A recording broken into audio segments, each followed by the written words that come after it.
യേശുവിൽ ഏറ്റവും പ്രിയമുള്ള മാതാപിതാക്കളെ, പ്രിയ സഹോദരി സഹോദരന്മാരെ, പ്രിയ കുഞ്ഞുമക്കളെ, ഈ ദിവസത്തിൻ്റെ ആരംഭത്തിൽ എൻ്റെ ദൈവം എപ്രകാരമാണ് എനിക്ക് അനുഗ്രഹമായി മാറുന്നെന്ന് പറയുന്ന ഒരു വാഗ്ദത്ത വചനഭാഗമാണ്. യഥാർത്ഥത്തിൽ വാഗ്ദത്തം തന്നെയാണ്. എനിക്ക് എങ്ങനെയൊക്കെയാണ് കർത്താവ് എന്നെ സംരക്ഷിക്കുന്നത്, കൂടെ നിൽക്കുന്നത്, എന്നോടൊപ്പം ആകുന്നത്, അതിൻ്റെ വചനമാണ്. സങ്കീർത്തനം 121:5. യഹോവ നിൻ്റെ കാവൽക്കാരനാകുന്നു, യഹോവ നിൻ്റെ വലതുഭാഗത്ത് നിൻ്റെ തണലാകുന്നു. ഒന്നോടെ വചനം പറയാം. 3 കാര്യം. യഹോവ നിൻ്റെ കാവൽക്കാരനാകുന്നു. അപ്പോൾ കർത്താവിൻ്റെ കാവൽക്കാരൻ. യഹോവ നിൻ്റെ വലതുഭാഗത്ത്. അപ്പോൾ കാവൽക്കാരനാണ്, വലതുഭാഗത്താണ്. വീണ്ടും പറയാം, തണലാകുന്നു. ഓർക്കാ പ്രിയമുള്ളവർ, കർത്താവ് നിൻ്റെ കാവൽക്കാരൻ, നിനക്ക് തണലേകാൻ അവിടെ നിന്ന് നിൻ്റെ വലതുഭാഗത്തുണ്ട്, മറക്കരുത്.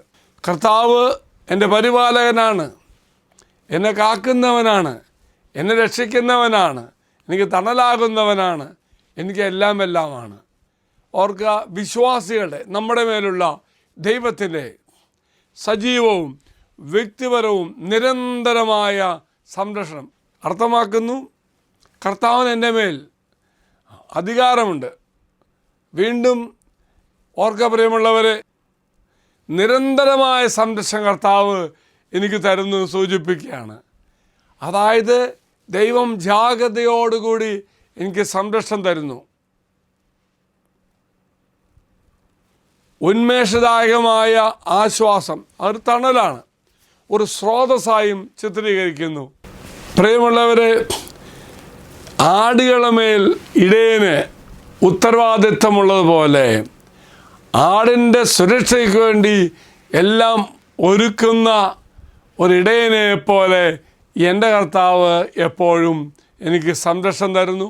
അവൻ്റെ തണലിൽ ഞാൻ ജീവിക്കുന്നു. ഓർക്കുക, ഇസ്രായേലിൻ്റെ ചൂടുള്ള കാലാവസ്ഥയിൽ കഠിനമായ സൂര്യനിൽ നിന്നും നിഴൽ പോലെ ദൈവം എനിക്ക് സംരക്ഷണം തരുന്നു.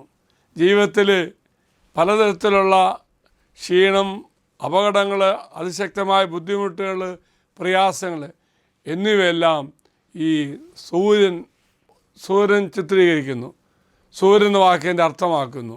വീണ്ടും പറയുമുള്ളവരെ, വലത് കൈയിൽ പിടിക്കുന്നു പറയുമ്പോൾ വലത് കൈ ശക്തിയും ശക്തമായ പ്രവൃത്തിയൊക്കെ പ്രതീകപ്പെടുത്തുന്നുണ്ട്.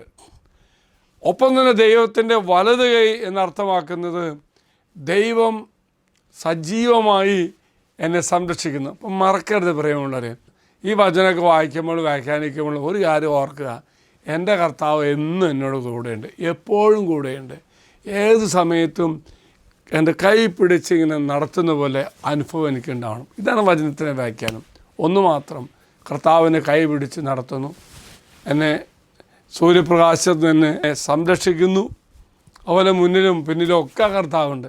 അപ്പോൾ ദൈവം എന്നോട് കൂടെയുണ്ട്, ഞാൻ ദൈവത്തോട് കൂടിയാകുക. ഒപ്പം പറയുമുള്ളവരെ, സംരക്ഷണമില്ലാത്ത അവസ്ഥ, വ്യത്യസ്തമായ വേദനകൾ, ദുഃഖങ്ങൾ, രോഗങ്ങൾ, കടബാധകൾ എന്തുമായിക്കൊള്ളട്ടെ, കർത്താവ് നിന്നെ കാത്തു പരിപാലിക്കും. വലിയ കൃപയും ശക്തിയും കർത്താവ് നിനക്ക് തരും. ഈ ദോഷം അത് അനുഭവിക്കുവാൻ കർത്താവിൽ നിന്നും അത് ഇടവരുത്തട്ടെ എന്ന് പ്രത്യേകം പ്രാർത്ഥിക്കുന്നു. ഒരിക്കൽ കൂടി എല്ലാ ആശംസകളും നേരുന്നു, പ്രാർത്ഥന മംഗളങ്ങൾ നേരുന്നു. തമ്പുരാൻ്റെ കൂടെ ഇന്നങ്ങ് യാത്ര ചെയ്തോ കേട്ടോ. അച്ഛനീശ്വര ആശീർവാദം തരാം. നമ്മുടെ കർത്താവായ ശമിശാകൃപയും പിതാവായ ദൈവത്തിൻ്റെ സ്നേഹവും പരിശുദ്ധാത്മാവിൻ്റെ സഹവാസം കൂടെ ഉണ്ടായിരിക്കട്ടെ, ഇപ്പോഴും എപ്പോഴും എന്നേക്കും. ആമേൻ.